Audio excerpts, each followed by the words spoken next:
Hi, I'm Evan Pantazi. The question is, where did the pressure points come from?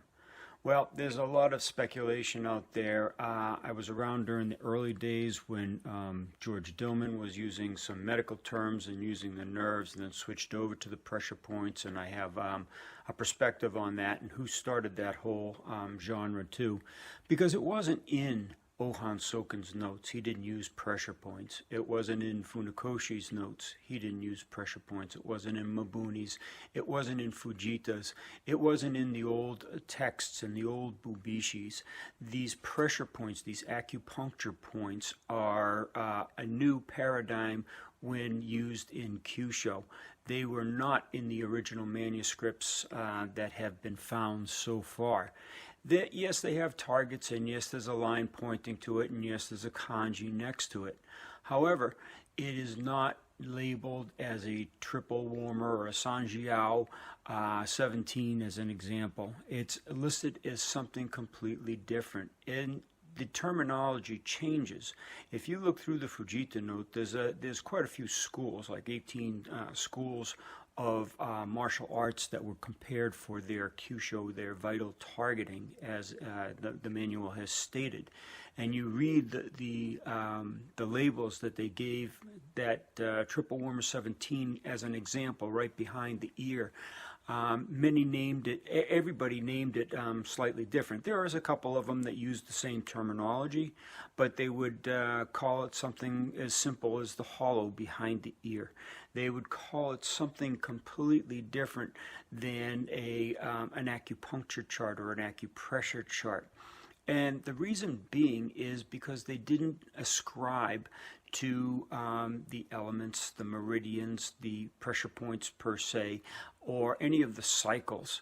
What they did was they wrote down the physical, anatomical, and physiological effects that it would have on the body. As in example, the Ohan Soken notes, which really aren't the Ohan Soken notes, I'm just calling it that because that's what everybody notices them or realizes them as. They weren't Ohan Sokens, and they were handed down from another, and that's in my website, but I don't want to get into it here.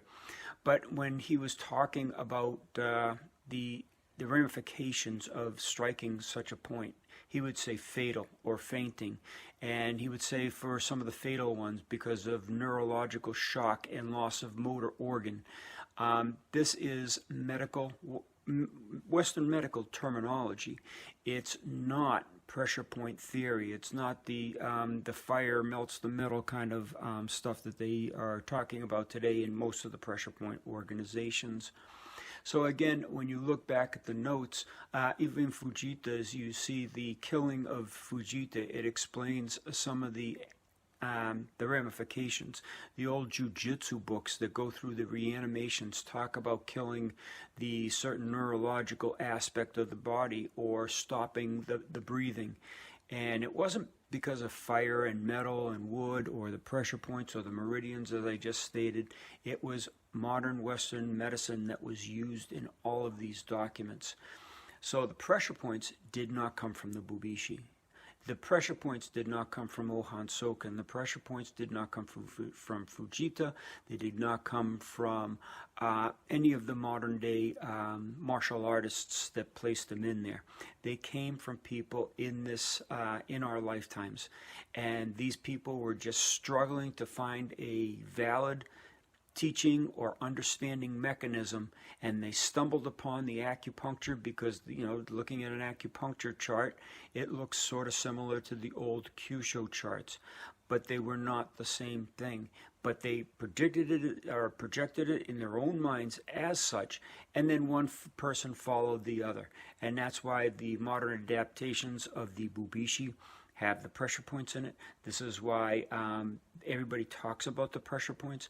But again, if you can get back to what the old masters said, okay, then you're going to understand a greater depth of what Kyusho is and how to affect it.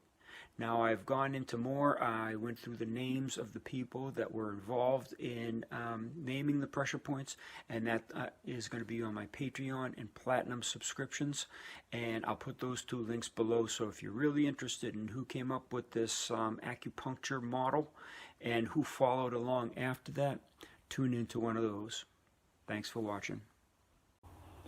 As you watch this video, please freeze the frame and read the notes and their English translations. It's very important that you see that these old masters documented real Western medicine and the real anatomy of their real Kyusho.